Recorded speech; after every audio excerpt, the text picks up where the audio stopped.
میں آج اس عظیم السلطنت عظیم السلطان مخدوم جہانگیر اشرف سمنانی رضی اللہ تعالیٰ عنہ کے قدموں سے وابستہ ہو کر عرض کروں گا 708 ہجری یعنی 8ویں صدی ہجری چل رہی تھی، اب یہ 15ویں صدی ہے، 8ویں صدی ہجری میں سمنان ایک علاقہ ہے ایران کا۔ ایران پہلے خراسان کہلاتا تھا، خراسان میں افغانستان کا کچھ حصہ، اب کے موجودہ رشیا کا بھی کچھ حصہ، رشیا نہیں اب وہ ٹکڑے ہو چکے ہیں سوویت یونین کے، اور ایران کا کچھ حصہ ملا کر خراسان کہلاتا تھا۔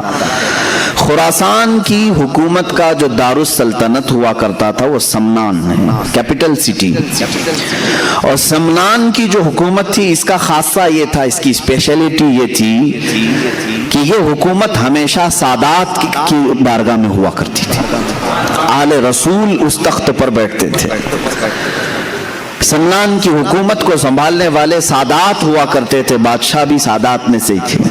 حضرت سیدنا ابراہیم نور بخشی رضی اللہ تعالیٰ عنہ جو مخدوم اشرف سمنانی رضی اللہ تعالیٰ عنہ کے والد ہیں، یہ سلطنت پر بیٹھے ہوئے کافی عرصہ گزار چکے تھے۔ ان کے گھر میں 3 بچیاں تھیں، 3 لڑکیاں تھیں، لیکن فرزند نہیں تھا، کوئی نرینہ ولد بیٹا نہیں تھا۔ تو کبھی کبھار مایوس رہتے تھے کہ کیا یہاں سے یہ سلطنت کا نظام جو سادات کے گھر میں چل رہا ہے ختم ہو جائے گا۔ آپ کی جو زوجہ محترمہ تھیں حضرت خدیجہ رضی اللہ تعالیٰ عنہ، وہ ایک ایسی پرہیزگار خاتون تھیں کہ ان کی زندگی میں تہجد قضا نہیں ہوئی۔ حضرت ابراہیم کی زوجہ حضرت خدیجہ، ان کو رابعہ ثانیہ کہا جاتا تھا، اپنے زمانے کی یہ دوسری رابعہ ہے۔ یہ بھی ملول رہتی تھی، غمگین رہتی تھی۔ 3 لڑکیاں ہونے کے بعد تقریباً 8 سال کا عرصہ گزر چکا تھا۔ رات کو تہجد کے وقت اٹھی اور بارگاہ صمد میں، رب ذوالجلال کی بارگاہ میں روتے روتے پھوٹ کر رونے لگ گئی۔ دعا کرتے کرتے رو پڑی اس طرح سے کہ اے رب ذوالجلال، تیرے دربار میں آج ہاتھ پھیلائی ہوں، میرے گھر کوئی اب وارث نہیں۔ اور یہ پڑھنے لگی ربی لا تذرنی فردا وانت خیر الوارثین، ایک نبی کی دعا ہے۔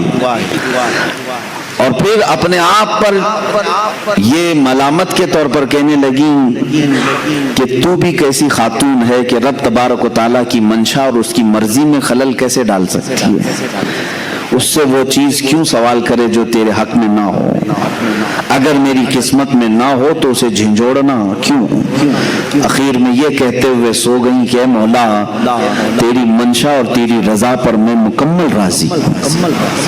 رات کو سوئی تو خواب میں انہی کے سلسلے کے ایک بزرگ نے احمد یسوعی رضی اللہ تعالیٰ عنہ تشریف لائے اور کہا اے میری بیٹی گھبراتی کیوں؟ اللہ تبارک و تعالیٰ نے مجھے بھیجا ہے تجھے بشارت دینے کے لیے کہ تیری گود میں عنقریب ایک مہتاب ولایت چمکے گا، ولایت کا چاند چمکے گا، اور ایک نہیں اللہ تجھے 2 عطا فرمائے گا۔ وہ صبح اٹھی تو اپنے شوہر کو خواب بیان کرنے لگی، میں نے ایک بزرگ کو خواب میں دیکھا، سلسلے کے بزرگ تھے، انہوں نے اس طرح کی بشارت دی۔ حضرت ابراہیم رحمت اللہ تعالیٰ علیہ فرمانے لگے ہماری عمر کافی ہو چکی ہے، اولاد کا کوئی اس طرح سے سلسلہ نظر نہیں آتا۔ بہرحال شام کا وقت تھا، یہ عالی شان محل ہے سلطان کا، سمنان کی بادشاہت کا محل ہے جس میں بادشاہ اور ملکہ دونوں اپنے محل کے خصوصی حجرے میں ہیں۔ اچانک دیکھا حجرے کے کمرے کے باہر ایک مجذوب بزرگ، ان کا نام بھی ابراہیم تھا، وہ تشریف لائے ہیں۔ انہیں سارا علاقہ جانتا تھا یہ مجذوب ولی ہیں، یہ پل میں ادھر ہوتے ہیں، پل میں ادھر ہوتے ہیں، کہیں غائب ہو جاتے ہیں۔ آپ نے اچانک हजरत इब्राहिम को देखा तो सुल्तान इब्राहिम चौंक गए। कहा मेरे महल में आने के लिए सिपाही पहरेदार होते हैं, वजीर खड़े होते हैं, आप तशरीफ लाए। सिपाहियों की जैसी नजर मजजूब बुजुर्ग पर पड़ी तो वो कपकपाने लगे कि सारे दरवाजे बंद हैं, सारी फसीलों पर पहरेदार हैं, हमें किसी को नहीं मालूम कि ये आए कहां से। हजरत इब्राहिम मजजूब ने कहा ये सब छोड़ो, कहां से आए हैं? इनसे पूछा है इब्राहिम तो अपनी बीवी के साथ इस बात का गम मना रहा है कि तुझे कोई बेटा नहीं है, तुझे कोई बेटा नहीं है। ये मजलूमों की बात तो सुने। कहते हैं क्या मेरे साथ एक सौदा करेगा? महल के अंदर मौजूद हजरत सुल्तान इब्राहिम उनकी बड़ी ताजीम करते थे। कहा बाबा आप तशरीफ लाएं। कुर्सी पर, अपनी कुर्सी पर बिठाया। कहा आप क्या सौदा करना चाहेंगे? उस वक्त जो सिक्के चलते थे, सोने के सिक्के, उसको अशरफी कहा जाता है। अशरफियां सुने होंगे आप, सोने की अशरफियां। कहा मुझे 1000 अशरफियां दे दे और एक अशरफ ले ले। उस मजजूब बुजुर्ग ने क्या कहा? मुझे 1000 अशरफियां दे दे, बदले में एक अशरफ ले ले। उन्होंने फौरन थैला पेश कर दिया, कहा कि हुजूर कबूल फरमाने। वो लिए और गायब हो गए, उस महल से गायब हो गए। मजजूबों की कैफियत ऐसी ही हुआ करती हैं, वो हालत जज्ब में आते हैं, कभी किसी से आम गुफ्तगू करते हैं, कभी किसी से मारिफत के बहुत अलग अंदाज की बातें करते हैं। गायब हुए चंद दिनों के बाद हजरत इब्राहिम रहमतुल्लाह ताला अलैह के घर में विलादत के आसार नजर आए।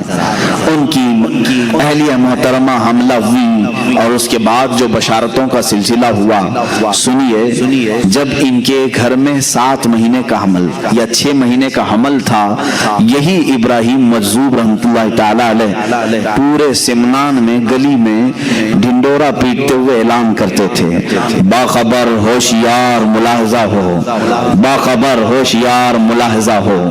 सारे लोगों को रात में ये जगाते थे इस तरह से ढिंडोरची बन करके। सारे लोग कान लगा करके सुनते थे कि बाबा किस चीज का ऐलान कर रहे हैं। जब इस तरह के ऐलानात होते तो बादशाह की तरफ से होते थे। इब्राहिम मजजूब रहमतुल्लाह ताला अलैह ढिंडोरा पीट कर ऐलान करने लगे, सारे अपनी अपनी मसनदों से उतर जाएं, इसलिए कि इमाम के आने का वक्त हो चुका है। सारे अपने अपने कुर्सियों से उतर जाएं कि अल्लाह रब्बुल इज्जत की तरफ से महताबे विलायत के आने का वक्त है। 3 महीने पहले वो इस तरह का ऐलान करते रहे। 3 महीने के बाद लोगों ने देखा हजरत सैयद इब्राहिम रहमतुल्लाह ताला अलैह के घर बेटे की विलादत हुई और ख्वाब में जो उनके बुजुर्गों ने बशारत दी थी, उस बशारत के एतबार से आपका नाम अशरफ रखा गया।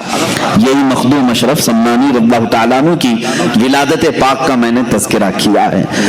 बड़ी बशारतों के साथ आप दुनिया में तशरीफ लाए हैं। आपका नाम अशरफ था, सिर्फ अशरफ। और उस जगह इन्होंने आंखें खोली हैं जहां माँ को हमेशा तिलावत कुरान करते देखा, बाप को मेहराब इबादत में देखा। जब आप 4 साल के करीब के हुए, आपको हजरत इमादुद्दीन तबरेजी रहमतुल्लाह ताला अलैह बड़े वक्त के आलिम दीन थे, उनकी बारगाह में तालीम के लिए रखा गया।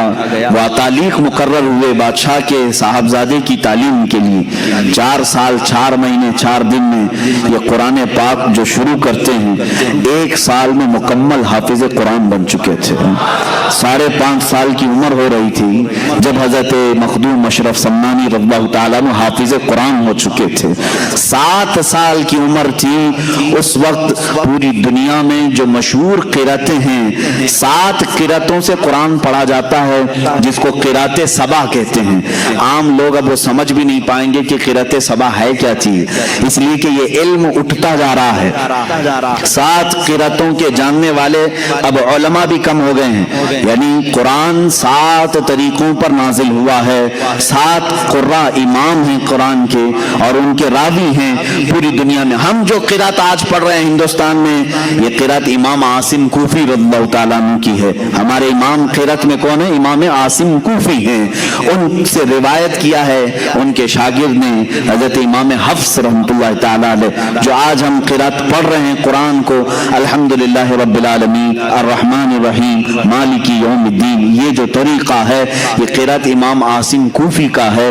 इस तरह 7 इमाम हैं कुरान पाक की क़िरात के। इसको आम आदमी नहीं समझ सकेगा, उसे मुकम्मल आलिम दीन बनना होगा, लुगत अरबी की जानकारी पूरी हासिल करनी होगी, ग्रामर पूरे सीखने पड़ेंगे, अलिफ कब आता है, जबर कब आता है, जेर कब आता है, पेश कब आता है, किन 2 हरफों को मिलाया जाता है, किसको साइलेंट किया जाता है, ये पूरे ग्रामर सीखने के बाद ये क़िरातों का इल्म हासिल कर सकते हैं। कुर्बान जाओ मखदूम जहांगीर सम्मानी रज़ी अल्लाह ताला अन्हु की उम्र पाक 7 साल की है और 7 क़िरातों के साथ आप हाफिज कुरान हो चुके थे, हाफिज कुरान हो चुके थे। अजीज़ान गिरामी, यहाँ तो 7 साल की उम्र में अभी बच्चे को कुरान का पहला पारा पढ़ना नहीं आता देख करके। वो अल्लाह के वली थे और अल्लाह ताला ने उन्हें इल्म लदुन्नी अता फरमाया। इल्म लदुन्नी कहते हैं जो गैब से दिया जाए। जब घर साफ सुथरा हो, माँ बाप की तरबियत अच्छी हो, तो फैज़ भी अल्लाह ताला की तरफ से जल्दी उतरता है। ये माहौल का भी असर होता है। सादात का घराना था, जाहिर सी बात है अकल भी विरासत नबी में पाई थी, इल्म विरासत अली में पाई थी। हजरत मखदूम अशरफ सम्मानी रज़ियल्लाहु ताला अन्हु 14 साल की उम्र के हो रहे थे। 7 साल में हाफिज कुरान हुए। 14 साल की उम्र में जितने उलूम मुतदावला उस वक्त थे, माकूलात, मनकूलात, मंतिक, फलसफा, ज़जर, सारी चीजें, इल्म मुनाजरा, इल्म मुकाबला, इल्म तसव्वुफ, इल्म फ़िक़्ह, इल्म तफसीर, इल्म उसूल हदीस, इल्म हदीस, ये तमाम उलूम मुतदावला से फारिग होकर आप 14 साल की उम्र में मुफ्ती कामिल बन चुके थे। 14 साल की उम्र में मुफ्ती कामिल बन चुके थे। अब जाहिर सी बात है 14 साल की उम्र का हाफिज, क़िरात सबा का कारी, बेहतरीन आलिम दीन, मुफ्ती कामिल, फाजिल, मुहद्दिस, फ़क़ीह, मुफस्सिर, 14 साल की उम्र में ये सब कुछ अल्लाह ने उन्हें गैब से अता फरमाया। लेकिन उस वक्त के उलमा का कहना ये है, मखदूम अशरफ सम्मानी रज़ियल्लाहु ताला अन्हु मदरसे से निकलते थे। जाहिर सी बात है उलमा का एक अंदाज अलग होता है, इल्म जब आए तो उसका अंदाज अलग होता है।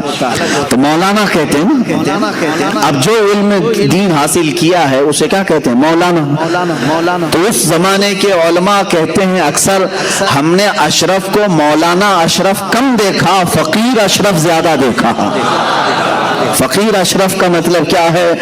इनके अंदर तमा, हिर्स कुछ नहीं, बल्कि इल्म हासिल करने के बाद और इस कम उम्री में इतने मकामात हासिल करने के बाद भी ज़ुहद की तरफ ज्यादा तवज्जो थी, तरके दुनिया की तरफ ज्यादा तवज्जो थी।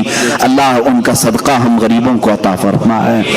हुब्बे माल, हुब्बे जाह, हुब्बे दुनिया, ये ऐसी गलाजतें मेरे अजीजों के मोमिनीन को तबाह कर डालती हैं।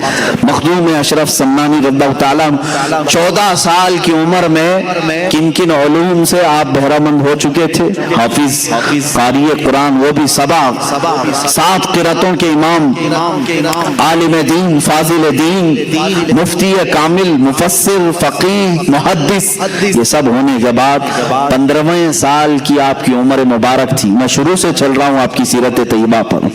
15वें साल की उम्र थी, आपके वालिद माजिद सैयद इब्राहीम रहमतुल्लाह ताला अलैह का विसाल हुआ। आपके इंतकाल के फौरन बाद ही 15 साल की उम्र में तख्ते शाही पर आपको बिठा दिया गया, बादशाहत का ताज आपके सर पर रख दिया गया।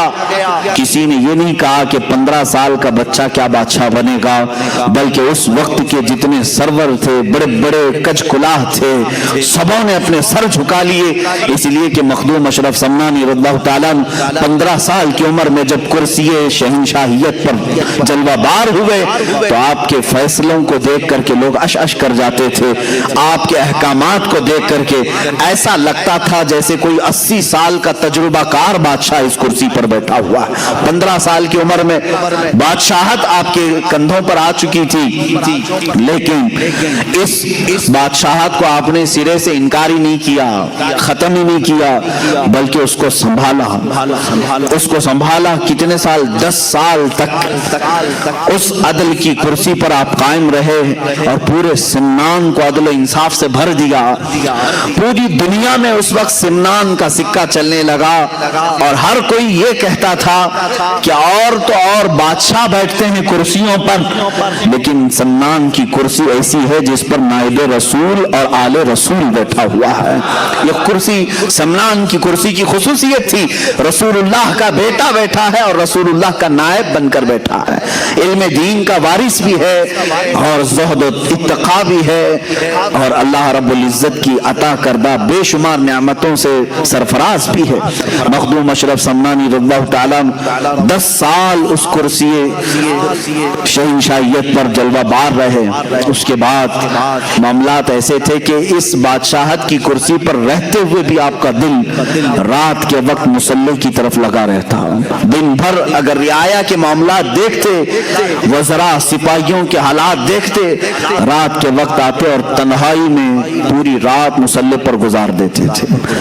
रात का एक मुख्तसर हिस्सा आप सोने के लिए रखते, बल्कि 1/3 हिस्सा मुकम्मल इबादत इलाही के लिए आपने वक्त किया था। है कोई आज का थोड़े से पैसे जिसके पास आए वो खड़ा होकर के दिखाए रात को?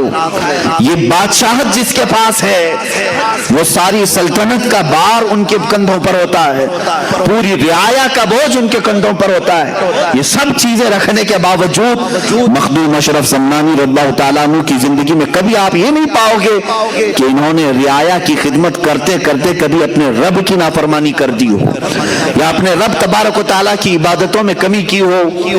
कभी नहीं। दिल उसमें लगा ही रहता। और आज के हालात के एतबार से मैं आपको बताऊं, गुरबा और मसाकीन का इबादत करना तो ठीक है, इसीलिए मस्जिदों की सफों में ज्यादा तौर पर गुरबा नजर आते हैं। गरीबी अच्छी भी है और कभी कभार गरीबी ये जहमत बन जाती है अगर ये कुफ्र की तरफ ले जाए। अल्लाह तबारक व तआला इतना दुनिया में रखे कि इज्जत के साथ हलाल खाएं और हलाल के साथ हमारा खात्मा हो। ये जिंदगी अच्छी है। लेकिन जानते हैं जिनके पास पैसों की चर्बी आई, ये चर्बी इतनी मोटी हो जाती है कि इनको नमाजें भारी पड़ती हैं, रात का गुजारना तो दूर की बात है।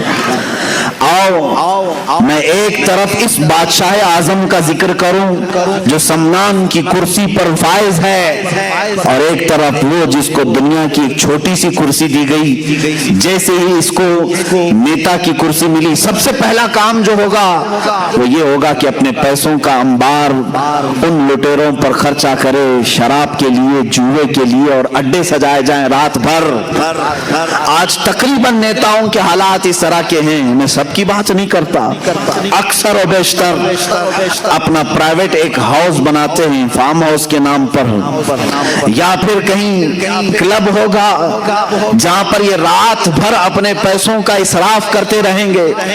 कुर्सी इसीलिए इन्होंने हासिल की कि रातों को अय्याशी की जाए, और सम्मान की कुर्सी इसलिए हासिल की गई थी कि मुसल्ले पर दिल की लज्जतें हासिल की जाए, अपने रब की बारगाह में लज्जतें हासिल की जाए।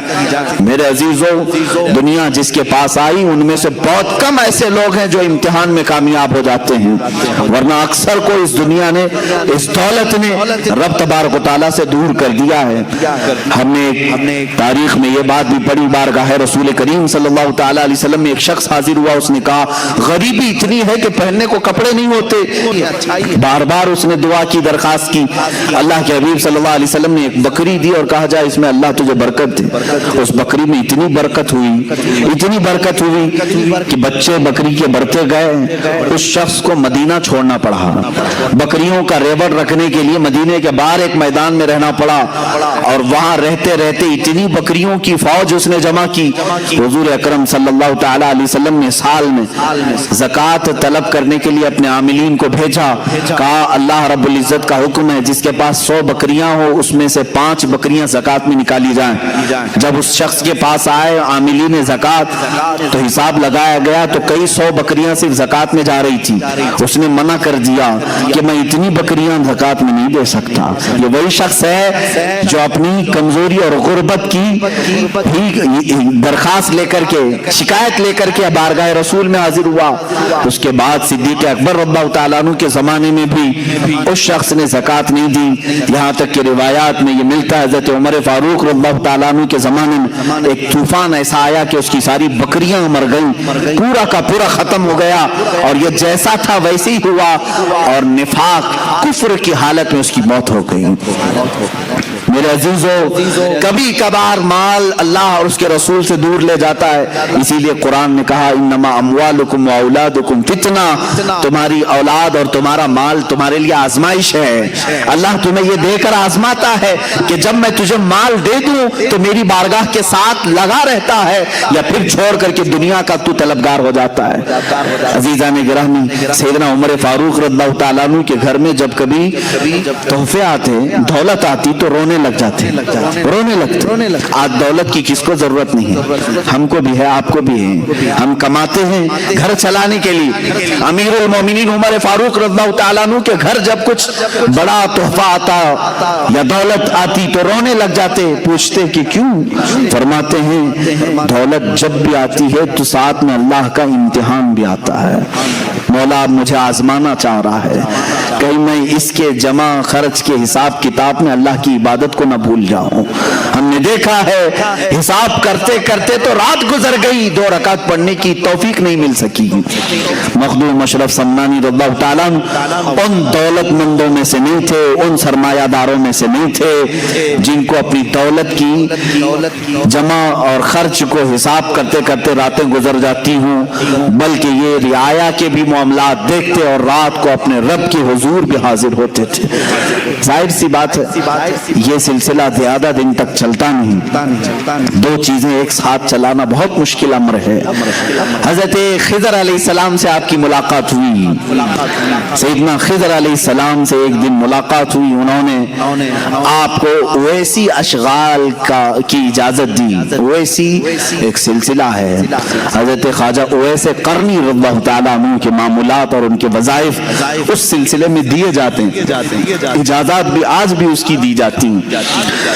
ویسی اشغال کی اجازتیں دیں اور کہا ایک اسم اعظم کا ذکر کرنا لیکن زبان نہ ہلانا.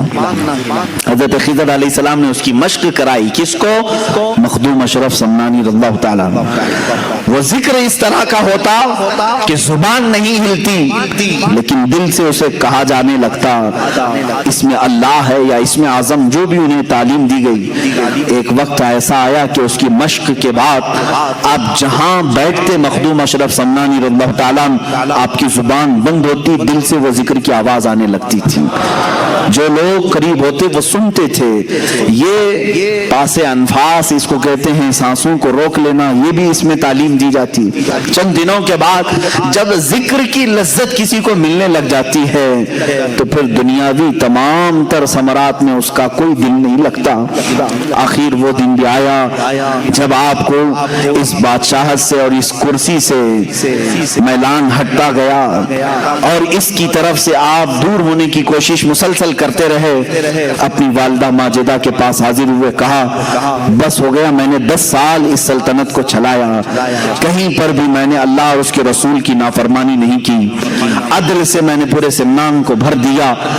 اب میں چاہتا ہوں کہ میری بقیہ زندگی اللہ کے حضور میں فقر کے ساتھ گزاروں، فقر کے ساتھ گزاروں، زہد کے ساتھ گزاروں. ماں نے اجازت دی. حضرت مخدوم اشرف سمنانی رضی اللہ تعالیٰ جیسی ہی ماں سے گفتگو کرتے دوسرے ہی دن رعایا کو طلب کیا، سارے سپاہیوں وزیروں کو، اور سلطنت کا یہ پورا مجمع جب جمع ہوا تو آپ نے علل اعلان اپنا تاج نکال کر اپنے چھوٹے بھائی حضرت سید محمد عارف رحمت اللہ تعالی علیہ کو پہنایا اور کہا میرے بعد اس تخت کے جانشین یہ ہیں, ان کے چھوٹے بھائی تھے, آپ کا نام اشرف تھا, ان کا نام عارف تھا. حضرت سلطان سید محمد عارف رحمت اللہ تعالی علیہ کو پہنایا اور اسی وقت رخت سفر باندھا کہ میں اب سفر کے لیے نکل چلتا ہوں. کہاں جائیں گے؟ اولیاء کاملین جب سفر کے لیے اٹھتے تھے تو ان کی منزل صرف اللہ رب العزت کی رضا ہوتی, کوئی پرٹیکولر گاؤں نہیں ہوتا, وہ نکل چلتے تھے. بس مجھے اس سمنان کی شاہانہ زندگی سے نکلنا ہے. آپ کی والدہ ماجدہ نے کہا یہ علل اعلان مت کہو, سادات کی یہ کرسی ہے, بادشاہت کئی سالوں سے ہمارے خاندان میں چلی ہے, تم جا رہے ہو ٹھیک ہے, لیکن ایک کام کرو, چند وزیروں کو سپاہیوں کو ساتھ میں لے جاؤ تاکہ دنیا یہ سمجھے گی کہ بادشاہ کسی مہم پر جا رہا ہے, پھر لوٹے گا. آپ کی ماں کے حکم پر آپ نے چند وزیروں اور سپاہیوں کو ساتھ لیا اور نکل پڑے. سمنان کے حدود سے جب باہر آئے, آپ جب سمرقند کی طرف, جو آج ازبکستان کا ایک علاقہ ہے, پہلے جو رشیا میں تھا, اس طرف کی آپ نے سفر کا ارادہ فرمایا. بیچ راستے میں سارے سپاہیوں اور وزیروں کو واپس کر دیا اور کہا اب اس سفر میں مجھے تنہا چھوڑ دو, میں ہوں اور میرا حامی و ناصر و مددگار میرا مولا ہے. سفر پر نکلے. مخدوم اشرف سمنانی رضی اللہ تعالیٰ عنہ جس وقت سفر کے لیے نکلے تھے اس وقت آپ کی عمر صرف 26 سال کی تھی. یہاں سے دو چیزیں مجھے ملتی ہیں. زندگی گزارنے کے لیے اللہ تعالیٰ نے تمہیں دو طریقے کی نعمتیں عطا کی ہیں. جب تمہارے پاس مال آئے تو اس سے لطف اٹھاؤ, مال آئے, دنیا آئے, اس سے لطف اٹھاؤ اللہ کی عبادتوں کے ساتھ. لیکن میں یہ چاہتا ہوں کہ کبھی فقر اور زہد کو بھی اختیار کرنا چاہیے. یہ میرے لیے اپنے لیے بھی نصیحت ہے اور سب کے لیے بھی نصیحت ہے. ہم نے ان اولیاء کاملین کی زندگی میں دیکھا یہ تخت پر بھی بیٹھے ہیں اور گدڑی بھی پہنے ہیں. زندگی میں کبھی آپ کے ایسے بھی معاملات ہوں. آج آپ نے بہت عالی شان بنگلہ بنایا ہے, اچھی بات ہے, میں اس کے خلاف نہیں جاؤں گا. آپ کی بڑی سی بڑی عمارت بناؤ, اچھے گھر میں رہ رہے ہو, لیکن کبھی ایسا بھی کرو کہ زندگی میں ایک دن اپنے سارے بچوں کو لے کر کہو کہ آج ہم فاقہ اختیار کریں گے, دنیا کو دکھانے کے لیے نہیں, ہم صرف کھجور پر سحری کرتے ہیں اور کھجور پر افطار کرتے ہیں, اس لیے کہ اللہ کی بہت بڑی نعمتیں ہمارے پاس موجود ہیں, لیکن اللہ کو عجز و انکساری اور فقر و فاقہ بھی پسند ہے. یہ ہم اپنی زندگی میں کر سکتے ہیں کہ نہیں کر سکتے؟ اچھی نعمتیں کھاؤ. میں یہ نہیں کہہ رہا کہ آپ بریانی نہ کھاؤ, چکن مٹن نہ کھاؤ, سب کھاتے رہیں, آپ حلال جو چیزیں کھائیں, لیکن ہماری زندگی میں کھاؤ, مہینے میں ایک دن ہو یا ہفتے میں ایک دن ہو, ایسا آنا چاہیے جس میں ہم زہد بھی کریں. زہد کہتے ہیں ترک دنیا کو, خواہشات سے دوری. ایک دن میں نے اس سے قبل شاید 1 سال ہو گیا ہوگا, ممبئی میں ہمارے بچوں سے میں نے گزارش کی تھی, اے میرے عزیزو, آج کی اس بھری پری دنیا میں تمہارے لیے اگر کوئی چیز زہد بن سکتی ہے, زہد کہتے ہیں ہر اس چیز کو چھوڑ دینا جو اللہ کی رضا میں خلل پیدا کرے, زہد اس کو کہتے ہیں. مال خلل پیدا کر رہا ہے, میں مال کو چھوڑ دیا. بیٹا خلل پیدا کر رہا, میں نے بیٹے کو دور کیا. بیوی خلل پیدا کر رہی, میں نے بیوی کو الگ کر رکھا ہے. طلاق نہیں, اس سے دوری اختیار کی اپنے رب کی عبادت کے لیے. اس کو کہتے ہیں زہد. یہ زہد ہے. میں نے یہ اپنے بچوں سے گزارش کی تھی, اس زمانے میں سب سے بڑا زہد کیا ہے میرے اپنے نظر میں, میں اس کو بڑا نہیں کہوں گا, لیکن میں اپنی آج کے حالات دیکھ رہا ہوں. تمہاری زندگی میں ایک دن ایسا بھی لے آؤ, ہفتے میں ایک دن یا مہینے میں, کہ میں صبح سے لے کر شام تک اس موبائل کو ہاتھ بھی نہیں لگاؤں گا. حالانکہ موبائل اچھائیوں کے لیے بھی استعمال ہے, ایک دوسرے سے تعلقات اور ایک دوسرے کے لیے پیغام رسانی کا کام کرتا ہے. اس کی کل استعمال خراب نہیں ہے, لیکن خرابیوں کا شمار اس میں زیادہ ہے. اور انسان کی فطرت یہ ہے, قرآن کہتا ہے بل یرید الانسان لیفجر امامہ, انسان یہ چاہتا ہے کہ اس کی آنکھوں کے سامنے بے حیائی کی جائے. وہ بے حیائی AI को देखना ज्यादा पसंद करता है। इंसान की फितरत है। तुम अगर रोजा रख सकते हो तो इसका इंटरनेट का रोजा रख करके दिखाओ। ये बात मैं इसलिए कह रहा हूं कि आज हर कस और नाकस इसका एडिक्ट बन चुका है। जैसे नशा नहीं छोड़ सकते, इस तरह से इसको छोड़ना बहुत मुश्किल है। आज लोग अपने माँ बाप, अपने भाई बहन, अपनी बीवी बच्चों से तो दूर रख सकते हैं, इंटरनेट और मोबाइल से दूर रहना इनके लिए बहुत ही दिक्कत की बात है। कुछ नौजवानों को इसका रिहर्सल कराया गया, मैं खुद भी किया हूं, अल्हम्दुलिल्लाह खुद भी किया हूं, जरूरियात के मुताबिक। जब मैं दूसरों को तलकीन कर रहा हूं तो खुद उस पर अमल भी करूं। जिन बच्चों ने मुझे रिपोर्ट आकर के बताई कि सुबह के वक्त हमने तर्क करके रखा, दोपहर होने से पहले हाथों में खुजली शुरू हुई, बेचैनी शुरू हुई, कभी आंखों में बेचैनी, कभी बदन में बेचैनी। जाहिर सी बात है, जो नशा का आदी है, नशा न करे तो उसके जिस्म में हलचल होती है। इसी तरह मेरे अजीजों, खाहे न खाहे, चाहे न चाहे, हम किसी चीज के आज गुलाम बने हुए हैं। अगर तुम ज़ुहद कर सकते हो तो करके दिखाओ। आज के जमाने में मखदूम अशरफ सम्मानी रज़ियल्लाहु ताला अन्हु अपनी जिंदगी में ऐसी किसी छोटी चीज को उन्होंने नहीं छोड़ा था। वो इतनी बड़ी कुर्सी थी जिसको बादशाहत की कुर्सी कहते हैं, जिसको हासिल करने के लिए पता नहीं कितने कत्लो किताल होते हैं, कितनों की जानें बहाई जाती, कितनों से झूठे वादे किए जाते हैं, कितनों के ऊपर तलवारें खींची जाती। उस कुर्सी को हासिल करने के लिए इंसान क्या नहीं करता है, सब करने के बाद कुर्सियों पर चिपक कर बैठते हैं, छोड़ते नहीं। मखदूम सन्ना रहमतुल्लाह ताला अलैह ने ना इसको हासिल करने के लिए कोई मेहनत की थी, बल्कि उनके वालिद गिरामी से ये विरासत में आई थी। और छोड़ने के लिए उन्होंने कोई पसोपेश भी नहीं किया था कि शर्त रख करके दिया हो कि इतना मुझे दे दे तो मैं ये कुर्सी छोड़ दूंगा। जैसे MLA बिकते हैं, इतने पैसे दे दो तो मैं तेरी पार्टी में आ जाऊंगा, इधर की रुकनियत छोड़ दूंगा, मेंबरशिप खत्म कर लूंगा। मखदूम सन्ना रहमतुल्लाह ताला अलैह सिर्फ और सिर्फ अपने रब की रजा हासिल करने के लिए अपने भाई की ताजपोशी की और हमेशा के लिए सिमनान छोड़कर आए। दोबारा कभी सिमनान वापस नहीं गए, कभी वापस नहीं गए। आपकी उम्र तकरीबन 100 साल की हुई है। मखदूम अशरफ सम्मानी रज़ियल्लाहु ताला अन्हु 708 हिजरी में पैदा हुए और 808 हिजरी में विसाल हुआ है, और बाज रिवायात में 96 बरस की हैं, लेकिन तकरीबन 100 साल की उम्र, 25 साल की उम्र में अपना अजीज वतन, पैदाइशी वतन, अपने माँ बाप का वतन छोड़ा हुआ ये मर्द कलंदर बाकी 75 साल की उम्र में कभी भी उस तरफ का रुख नहीं किया। क्यों? फरमाते हैं एक बार जिस चीज की लज्जत निकल गई उसे देखना भी हमारे लिए जायज नहीं, देखना भी उसके लिए वो ममनू समझते थे।